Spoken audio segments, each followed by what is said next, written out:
Oke. Oke semuanya, selamat siang. Hari ini kita mulai belajar mengenai sintak dasar Python. Di dalam Python ini sama seperti bahasa pemrograman lainnya. Ada yang namanya sintak atau yang sering kita dengar itu coding. Nah, sintak di sini itu berupa perintah-perintah menggunakan bahasa pemrograman. Seperti yang tertera di pertemuan 2 ini, ada yang namanya sintak dasar Python, yaitu merupakan bahasa pemrograman yang memiliki sintak yang sederhana dan mudah dimengerti. Di sini ada contohnya statement pernyataan di Python. Misal, A sama dengan 1 adalah sebuah statement penugasan, di mana statement penugasan di sini bisa seperti if for, yang kemarin kita sudah pelajari, ada logika if. Terus ada lagi statement multibaris, ini berupa new line atau tanda backslash. Itu berarti kalau backslash kita merubah sintak baris pertama menjadi baris kedua atau berpindah. Terus ada lagi tanda kurung, kurung kurawal, dan juga slash. Nah, ini ada contohnya untuk penulisan sintak. Kita langsung coba ya. If nilainya itu kurang dari 5 sampai kurang dari sama dengan 5, maka dia akan mencetak nilainya jelek dan tidak lulus. Selain itu, nilainya bagus. Kita coba di visual code-nya ya. Kelihatan nggak visual code saya? Belum, Bu. Belum muncul, Bu. Belum ya. Oke, bentar. Ke visual. Oke, kita buat dulu foldernya. Ini latihan kedua ya. Atau mau di file yang kemarin juga boleh ya. Yang kemarin itu kalau nggak salah, ini bukan sih? Bukan ya? Kita open folder dulu. Folder yang kemarin. Latihan Python ya. Select folder. Oke. Nah, kalau sudah, kita bikin file baru. Misal, latihan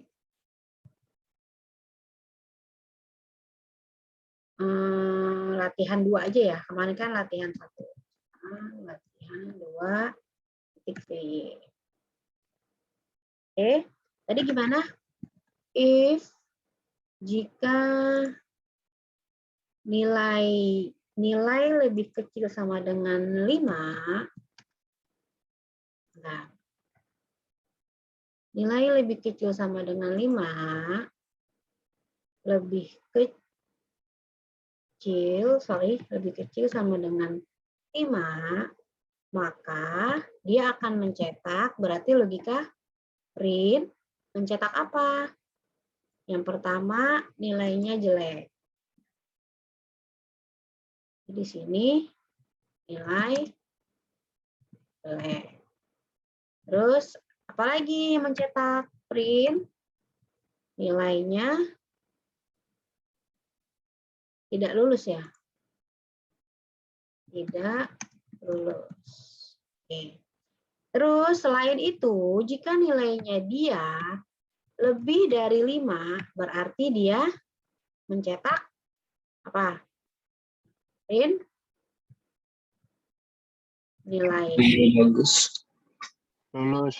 Nilai bagus dan mencetak Lulus. print lagi. Lulus. Lulus. Paham ya kalau logika if kayak gini doang. Jadi kita masih belajar yang dasar-dasarnya dulu nih. Nah, kalau udah save, kalau udah auto save berarti tidak perlu di save. Tapi kalau misalkan takut nggak ke save, tinggal Ctrl S aja kayak di file-file biasa.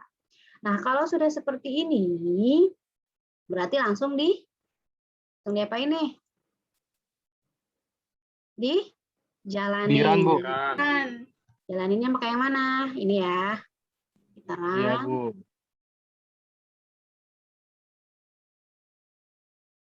Nah, ada problem nih. Problemnya apa? Variabelnya belum dibuat. Karena nilai di sini, nilainya itu berapa dia? Ya kan? Kalau kemarin kan kita sudah buat tuh. A sama dengan misalkan kemarin 10 ya. Ya enggak? Yang di pertemuan 1.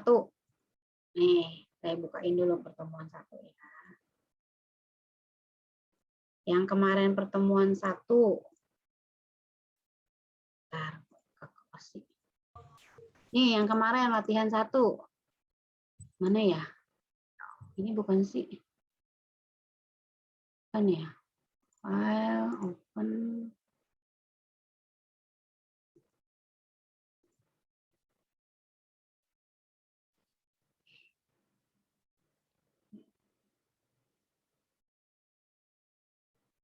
Ini bukan sih, bukan ya?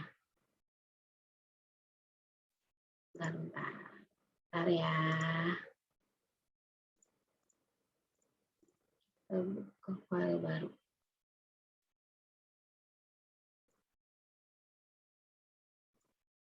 Nih, yang di pertemuan 1 kemarin, ada masih ingat nggak? Yang kita pakai logika if, lulus dan tidak lulus.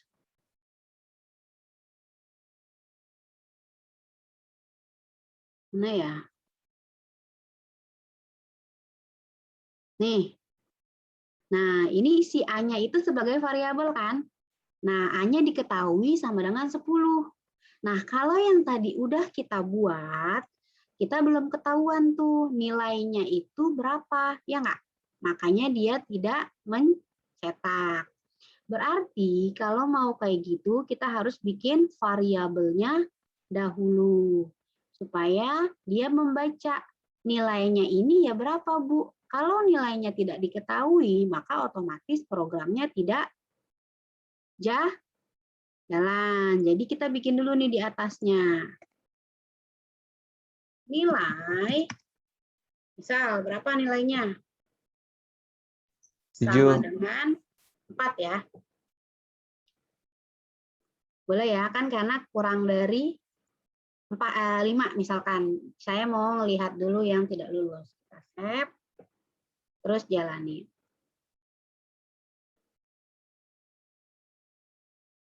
Nah, ada yang salah nih. Kira-kira apa nih yang salah?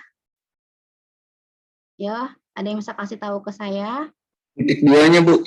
Di sebelahnya 5 sama di belakang else. Nah, ini harus ada tanda Titik ini titik 2. 2. Titik koma ya.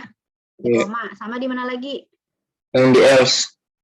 Yang di else, titik koma. Terus udah. Enggak, Bu, yang di if-nya itu titik 2, Bu. Bukan titik koma. Oh, yang ini. Nah, berarti kalian udah paham ya. Kalau misalnya mau membuat statement, diakhiri dengan tanda titik 2. Kalau ini kan bukan statement baru ya, karena ini itu pilihan.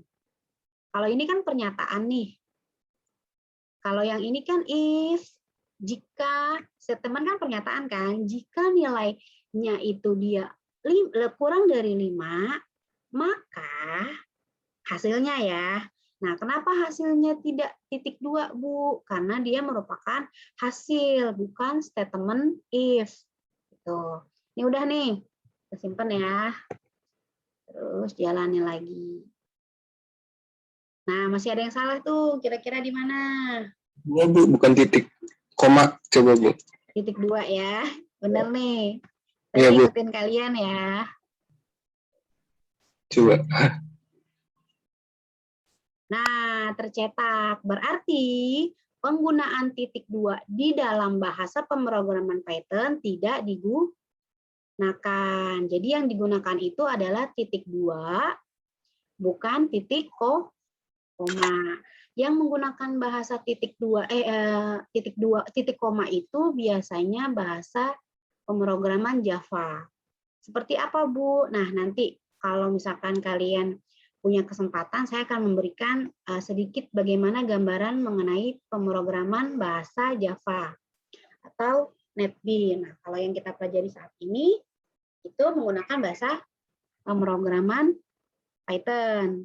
Paham ya sampai sini? Nah, nilainya bagus lalu lulus. Benar nggak nih? Jika nilainya dia di sini lebih dari 5, maka nilainya dia bagus. Ya kan?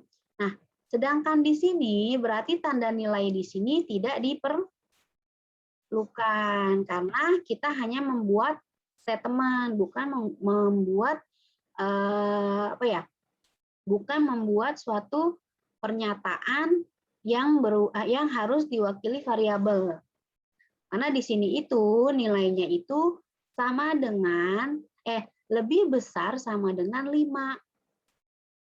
Berarti lebih dari angka 5. Kecuali di sini seperti yang kemarin saya ngasih contohnya misalkan if A lebih kecil 6 sama dengan lulus. Jika itu tidak lulus. Nah, kalau yang di sini sudah ada angka sama dengannya. Logikanya ya, terserah kita kalau mau bikin statement apa aja bisa. Yang penting dilihat mencetaknya itu mencetak apa. Kalau yang seperti ini kan udah jelas nih, dia kan lebih dari 5 Bu nilainya. Berarti dia mencetak nilai bagus dan lulus. Coba Bu kalau yang nilai jelek Bu, bisa kita ganti ya. Itu ya. Nah, kenapa dia error di sini? If nilainya lebih kecil sama dengan 5. Nggak ada variabel nilai, Bu. Nilainya, Bu. Nah, digunakan variabel kalau yang seperti ini. Kalau yang ini kan dibacanya itu sama dengan lebih besar 5. Jadinya dia tercetak nilai bagus dan lulus.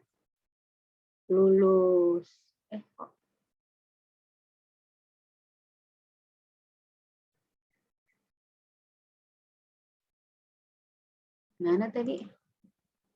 Begini kan ya, benar? Kok malah baca?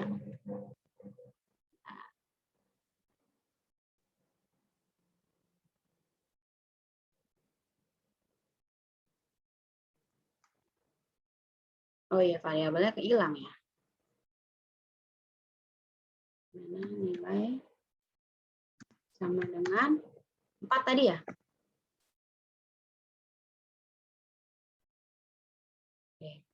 Oke, gitu ya. Itu pembahasan mengenai pertemuan 2. Oke, kita bahas lagi mengenai slide-nya dulu. Ada pertanyaan sampai sini? Belum ya? Buka dulu slide yang kedua.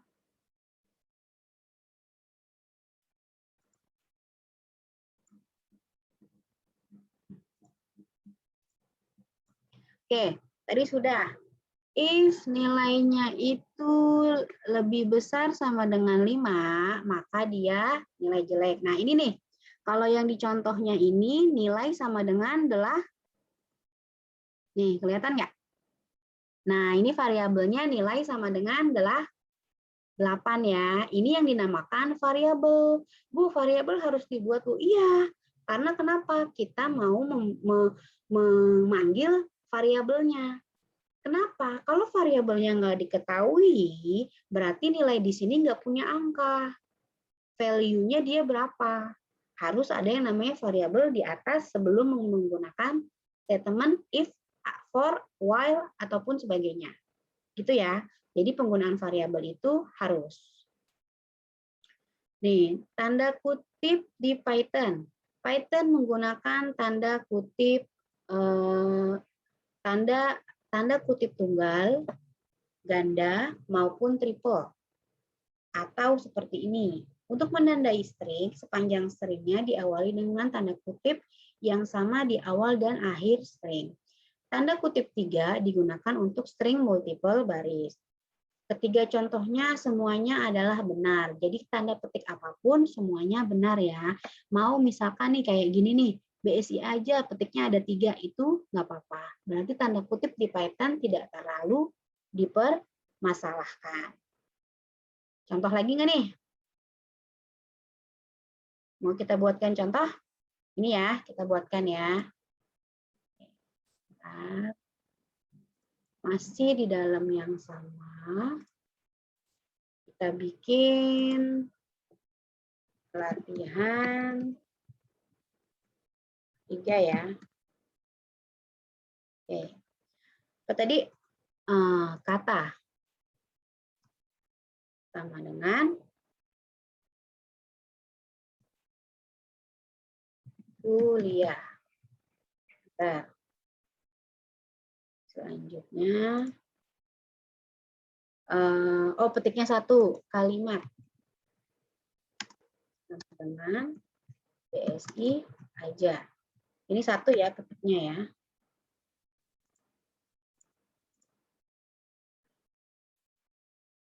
Kalimat BSI aja, pakai tanda seru. Terus paragraf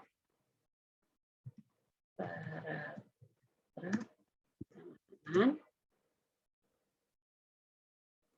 petiknya ada 3, 1, 2, 3. Nih, kalau kayak gini dihapus ya, dihapus aja. Petiknya 3, paragrafnya kuliah. Kuliah, titik-titik, tanda tanya. Lalu di bawahnya BSI aja, BSI aja, tanda seru 2, tanda petik 3. 2, 3. Gitu ya. Terus selanjutnya print. Ini variabel yang kita buat ya. Yang di atas ini namanya variabelnya. Nah, yang di bawah baru kita mencetak. Print, mencetak apa yang pertama? Mencetak kata. Kita berarti memanggil si kata. Print, mencetak apa lagi dia? Kalimat. Kalimat. Yang ketiga apa tuh? Print. Paragraf. Paragraf. Oke, ini katanya. Oke, sip. Sip. Nah, kata di sini berarti dia nanti mencetak kuliah. Kalimat di sini nanti dia mencetak BSI aja. Paragrafnya kuliah BSI aja. Coba ya. Sekarang. Nah, kuliah BSI aja. Yang paragrafnya sama, kuliah BSI aja. Cuma dia paragraf di sini. Kalau di sini kata, gitu ya. Jadi penggunaan variabel di sini untuk memudahkan dalam pemanggilan statement atau pernyataan, sebuah pernyataan di dalam sintak bahasa pemrograman Python. Ada yang mau ditanyakan? Enggak ya, kita lanjut ya ke materinya. Oke, ini sudah. Nanti kalian coba dibuat di programnya masing-masing, di foldernya masing-masing. Nanti setelah kalian buat dan running, biasa ya, kirim ke saya di dalam MyBase. Nanti saya akan kirimkan tugasnya di web MyBase, supaya kalian kirim link tugasnya. Oke, selanjutnya. Tanda pagar digunakan untuk menandai komentar di Python. Komentar di Python akan diproses oleh interpreter Python. Komentar hanya berguna untuk programmer untuk memudahkan memahami maksud dari kode. Misal, tanda hashtag. Komentar pertama, komentar tidak dianggap baris kode oleh program. Ngeprintnya adalah Universitas Bina Sarana Informatika. Hashtag komentar kedua.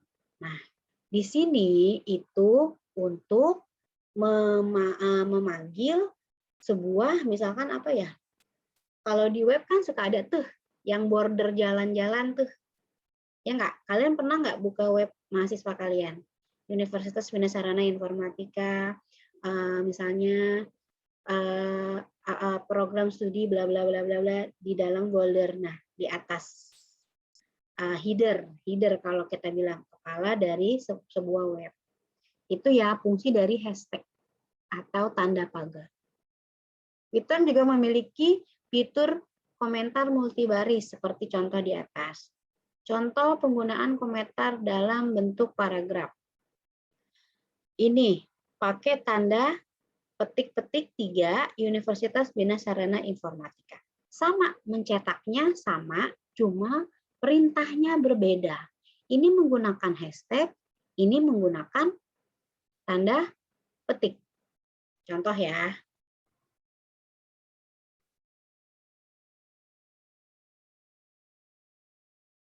Kita contoh lagi. Buka Visual Code-nya, bikin lagi misal latihan 4.3. Oke, apa ini tadi? Hashtag.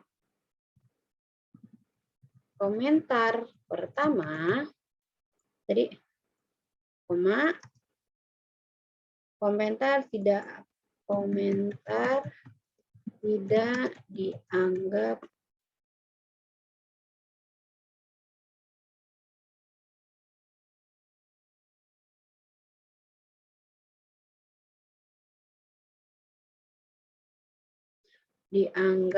garis kode oleh program. Nah, maksudnya gini ya, ini yang kalian tulis ini itu nggak dianggap kalau di program, jadi nggak mencetak. Nah, walaupun kalian ngetiknya panjang, gitu ya maksudnya ya. Terus print, nah nggak kebaca kan sama dia. Print, tanda petik, tanda buka kurung, petik, Universitas Bina Sarana Informatika. Terus tanda hashtag. Nah, nih yang dimasukin. Nah, mencetak kan? Maksudnya itu, walaupun setelah hashtag kalian menuliskan komentar, itu tidak akan terbaca oleh programnya. Jadi nanti pas di web itu, dia nggak ada tampilannya. Jadi hanya mencetak tampilan yang ada perintah printnya di sini. Contoh lagi yang kedua, kita mau pakai contoh penggunaan komentar dalam bentuk paragraf. Berarti kalau bentuk paragraf sama seperti yang di sini, print juga perintahnya Universitas Bina Sarana Informatika. Cuman bedanya ini pakai hashtag, kalau yang mencetak paragraf bisa tidak menggunakan hashtag atau menggunakan tanda petik 3 di sintaknya. Seperti contoh yang ada di modul kalian masing-masing. Kita balik lagi ke modul. Nah, variabel dan tipe data Python adalah lokasi di memori yang digunakan untuk menyimpan nilai variabel di Python. Variabel tidak perlu direlasikan secara eksplisit, tidak perlu sangat detail, tapi cukup intinya aja mau manggil apa. Operan di sebelah kiri tanda sama dengan adalah nama variabel dan di sebelah kanan tanda sama dengan adalah nilai yang disimpan dalam sebuah variabel. Contoh, nilai sama dengan 90. Mana Bu yang namanya variabel? Nah, ini namanya nama variabel. Variabel namanya apa? Nilai Bu. Nilai variabelnya 90. Ya, tipe data disimpan di memori tipe data yang berbeda-beda. Untuk panjang akan disimpan ke dalam tipe bilangan. Nama orang akan disimpan sebagai tipe bilangan string. Jadi kita punya tipe bilangan. Ada integer. Integer itu biasanya untuk angka atau perhitungan. Misalkan ada penjumlahan, perkalian, pembagian, pengurangan. Itu menggunakan integer. Ada lagi karakter atau string. String itu biasanya untuk huruf.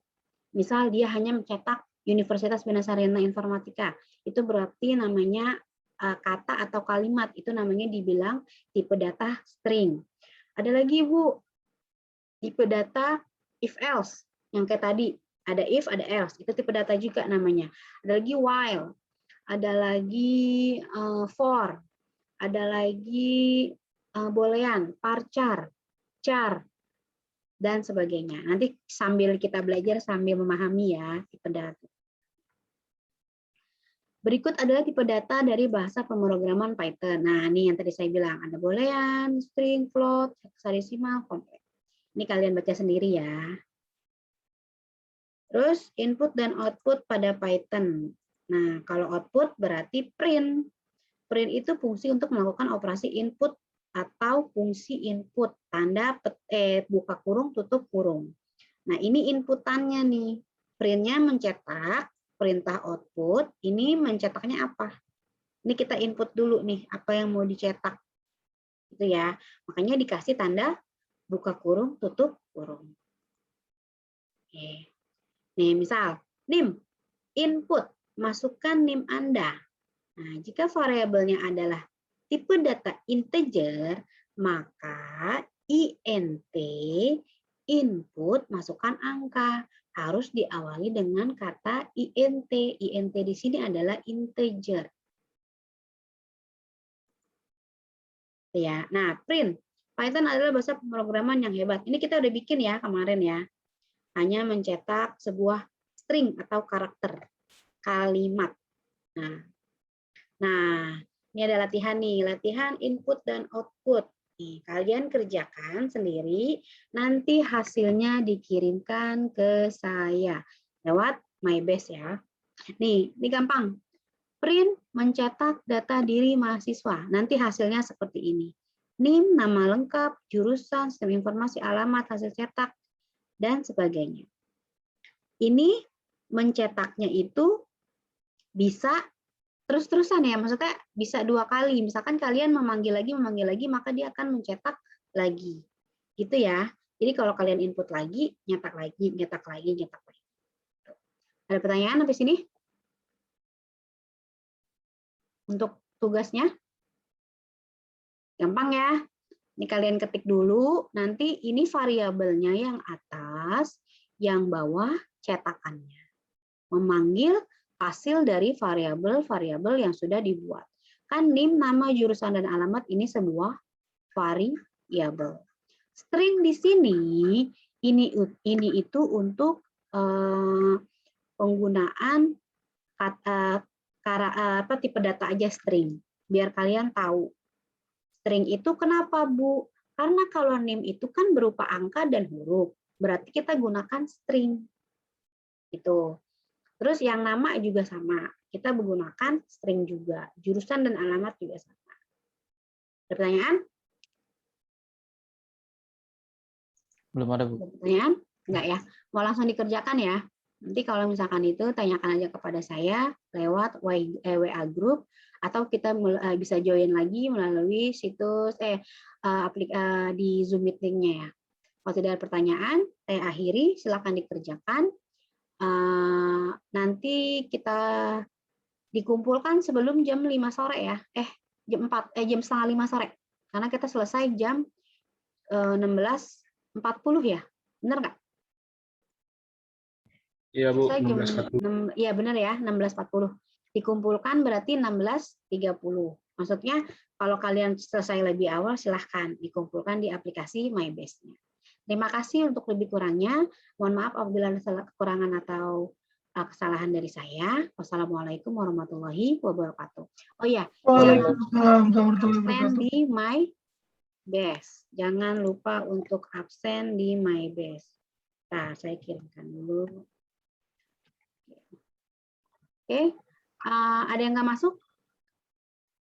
Enggak ya. Kalau misalkan ada yang nggak masuk, insya Allah saya bisa kirimkan apa yang sudah kita pelajari hari ini. Kalau cukup ya, karena kan memorinya gede kalau video. Kalau di MyBase-nya cukup, saya coba kirim video yang tadi kita pelajari ke MyBase. Tapi kalau enggak, nanti insya Allah kita buatkan YouTube-nya aja ya. Atau kalian bisa lihat di video pembelajaran yang sudah saya kirimkan di MyBase. Terima kasih. Wassalamualaikum warahmatullahi wabarakatuh. Saya akhiri ya. Waalaikumsalam warahmatullahi wabarakatuh. Ya, Bu. Waalaikumsalam. Salam.